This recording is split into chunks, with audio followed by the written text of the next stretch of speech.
can record your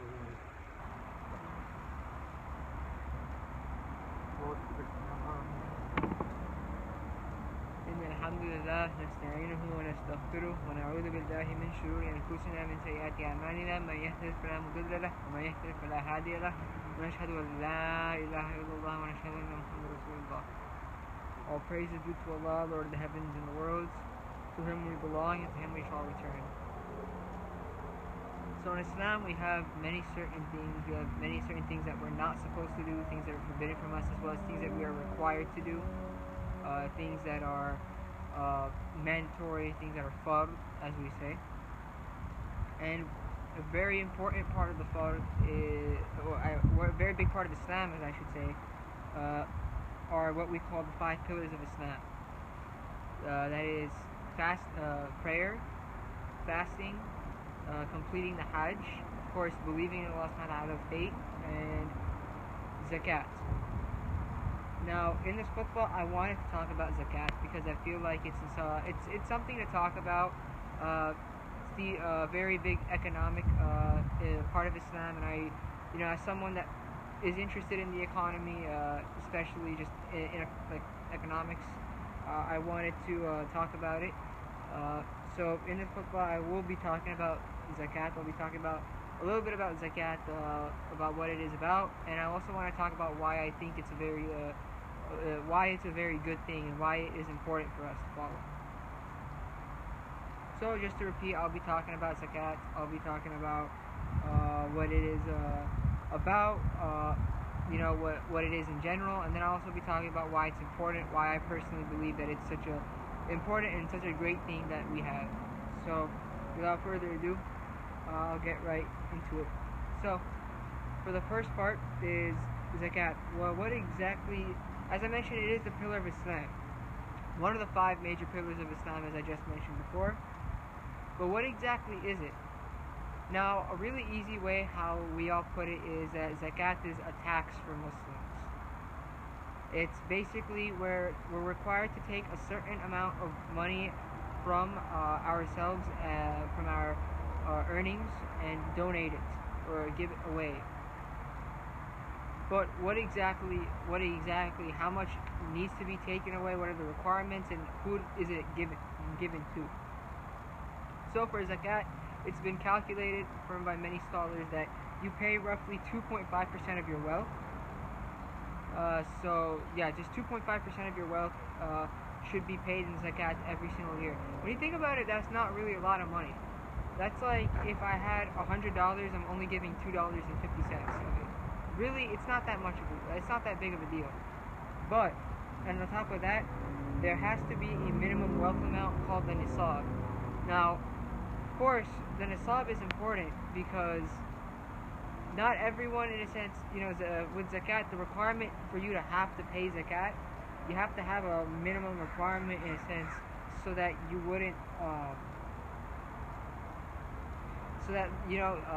because some people, they might not be able to afford Zakat or something, and this is why it's important to have a sort of like the nisab concept, in a sense. It's a minimum requirement. Now, who exactly gets Zakat? Who gets the Zakat money? Zakat should be paid given to the poor, the needy, Zakat collectors, so people who will redistribute that wealth to the poor and needy, recent converts to Islam. So some people that converted to Islam might need that money, they'll get it. Those to be freed from slavery, as we mentioned before, not as we mentioned before, but in Islam, the concept of freeing slaves is such a big deal, and Zakat actually counts as freeing a slave. Those in debt, so if someone needs that money, they'll get it. Or in the cause of Allah subhanahu wa ta'ala, and to benefit the stranded traveler. So just many noble causes to give someone help, to help someone in need is could count as Zakat.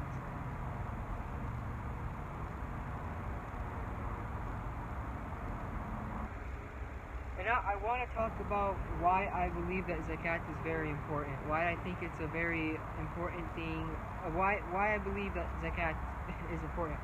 So to start off, in every civilized society, in every major society that we have in the world today, we have always had taxes. There's taxes everywhere in a sense. Now, what exactly are these taxes used for? Like in America, we get taxed. We get taxed every time we buy something. We get taxed from our paychecks, and then we get income taxes as well. But why do we get these taxes? Taxes are used for public goods and needs. So, for example, when we get taxed, this tax money that we're used, that is taken from us, as I should say, is used to, let's say, build better roads, build infrastructure so people can travel more frequently, as well as building, creating things such as fire departments or whatnot, or services such as healthcare and those things, and a welfare system to give money to those in need. All of that stuff is important, and that's all. Those are all used by taxes. And if you really think about it, a society without taxes, where everything's privatized and everyone is there's no taxes, everything's privatized, it kind of sounds pretty scary if you think about it, and I'll explain to you why. Because if, let's say, none of the stuff that we own is public, like let's say the roads, we could be charged a lot of money for some, we could be charged a lot of money, let's say, for using the freeway or something like that, for traveling from one place to another. And that's exactly why. That's why, when we have a very privatized society where everything is just mine and whatnot, it's just not very helpful. Then there's a whole disbalance between the rich and the poor, and just not a good society overall. Which is why taxes are important. Unfortunately, in a lot of American cultures, taxes are considered a bad thing. The whole concept of, just some concept, taxes is just considered a bad thing. Like, I don't want the government to take money, but what we fail to understand is that when we get taxed, we end up creating a better society with better services, better healthcare, better lives for everyone overall. And that's why I'm why I find Zakat very important, because in a certain way, our Zakat money is used to make life better for someone. Even if it's not for us, it's for someone else, and that's good,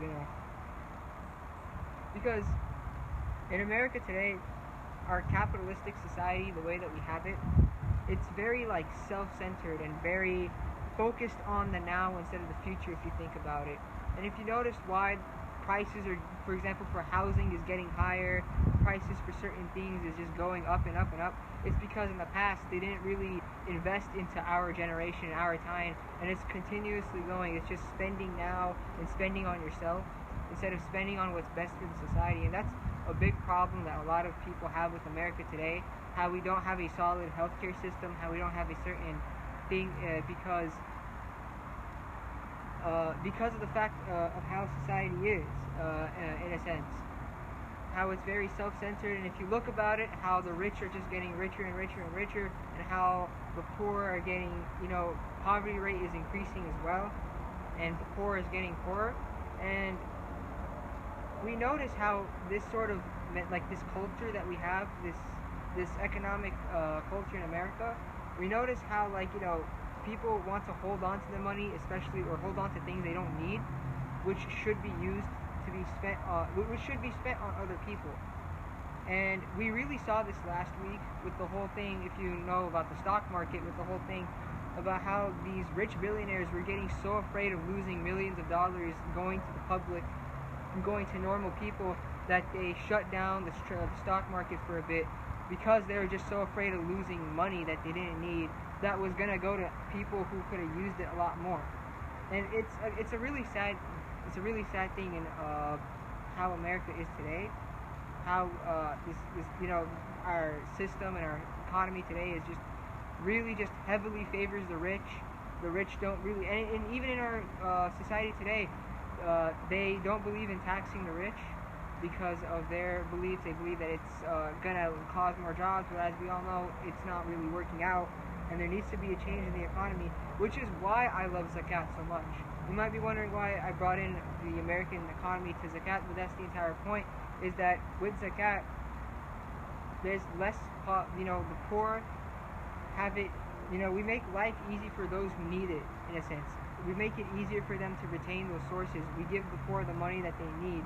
We give them the stuff that they need so that they could live and they don't have to live through the hard conditions that they do. And that's why, personally to me, Zakat is just very, very important, because it keeps societies in check. It lets, in a sense, prevents, in a sense, the richest from holding money and holding resources that could be potentially used for actual people who need them more than they do. And that's why I really love Zakat so much, and why it's such an important part, why I believe it's such an important part of our religion. It is a very important part of our religion, but why I believe it's very important, because of that.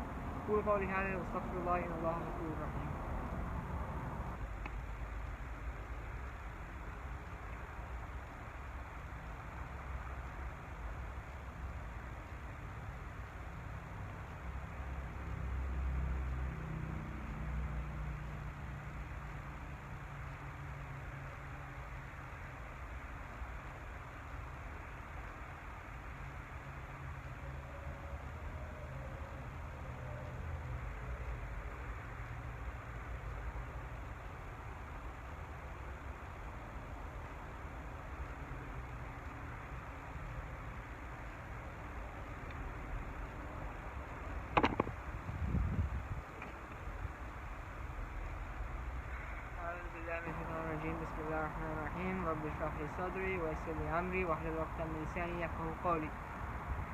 So in today's khutbah, I talked about one of the 5 pillars of Islam, which is Zakat. And I talked about the details of Zakat, so like the requirements and what it is about. But I also talked about why I believe it's very important and why I believe it's a very good thing. So just to reiterate a lot of the stuff that I said, Zakat is basically considered the tax of Islam, where you have to give up 2.5% of your wealth every year and donate it either to the needy or poor, Zakat collectors, so people that might redistribute it to those in need, recent converts to Islam, those in debt, a slave who needs to be freed, in the cause of Allah, or to help a traveler who's stranded. In a sense, to donate it and give someone who needs money or who needs resources, and it's for a noble cause, and it's just a very, very good thing overall. Like, it's very important. And then I talked about why it's important. I talked about why it's good to have, why it's important to have taxes, because in every society that's strong and well off, they have a solid tax system in which they tax people from either their income, from goods that they buy, or just from their overall savings. They take that money and they use it to spend on something else that's better off. And how for Islam, it's the same thing. It's taking money so that it's spent on people who need that money and who need those resources more than you do. And I talked about how in our current economy in America, how they look down upon taxes. They believe taxes is unnecessary or important, just stealing money from us, but without realizing that taxes are really important, in a sense, from to create a balanced society, to create a strong society overall. And how privatizing everything just makes such a sharp decrease between the poor and the rich, and just an unlivable society overall. And I tied this into Zakat by saying about how Islam, Allah subhanahu wa ta'ala knows everything and He knows what's best for us, which is why we have Zakat, so we have a more balanced society and a better society, so that while we can enjoy what we own, we also need to give things to people that need it more than us. I ask Allah subhanahu wa ta'ala to forgive anyone going through a rough time. I ask you, Allah subhanahu wa ta'ala, to help anyone going through a rough time get through that. I ask Allah subhanahu wa ta'ala to forgive anyone who has passed away. One of my closest friends' grandparents just passed away. I ask Allah subhanahu wa ta'ala to grant her in Jannah Firdaus. I ask Allah subhanahu wa ta'ala to grant any Muslim who passed away into Jannah Firdaus. I ask you, Allah subhanahu wa ta'ala, to help anyone in need, to to get those resources that they need. Anyone that's in any hardship, to be freed from that hardship. I ask you, Allah subhanahu wa ta'ala, to help restore our normal life so we can go back to our masajids and be back with our communities. ربنا آتنا في الدنيا حسنة وفي الآخرة حسنة وقنا عذاب النار وأقم الصلاة.